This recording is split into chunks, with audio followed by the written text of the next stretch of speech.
నేను ఏదనుకుంటే చెప్పేయడం అలవాటు. ఆ ఫీలింగ్స్ అన్నీ ఫేస్బుక్లో పెట్టేస్తా. దెబ్బైపోతావు, దెబ్బ రొట్టె అయిపోతావు. ఫీలింగ్స్ అన్ని ఫేస్బుక్లో పెడతావా, 10 మంది తగులుకుంటారు అక్కడికి వచ్చి. నా ఫీలింగ్స్ పెడతాను కానీ వారిని అందరినీ అలా అనమని నేను అలా పెట్టాక అంటారమ్మా, పెట్టాక అంటారు. నువ్వు ఎందుకు పెట్టావు అసలు? ఇవాళ ఇది ఒకటి బాగా తయారై, నాకు ఏం తోస్తే అది చెప్పేస్తా, నాకు ఏం తోస్తే అది ఫోటోలు పెట్టేస్తా. ఇన్స్టాగ్రామ్ అని ఒకటి వచ్చింది, ఇక్కడ మొత్తం అన్ని పెట్టేది మాత్రం. ఇక్కడ నువ్వు ఎక్కడ దిగితే అక్కడ ఫోటోలు అన్నీ పెట్టేసాక ఎవడో దాని మీద ఏం చేయడా, ఇంకా ఏం ఊరుకుంటాడా? ఆ ఫోటో దగ్గర పెట్టుకుని సత్యనారాయణ వ్రతం చేసుకుంటాడా వాడు?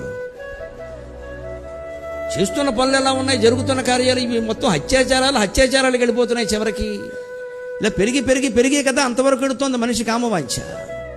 మనిషిని అనుభవించడం దారుణం అండి, చంపేస్తున్నారే. అంతవరకు వెళ్ళిపోవాలా? మానభంగాలు మా చిన్నతనంలో కూడా జరిగాయి, చంపడం ఎప్పుడూ లేదండి.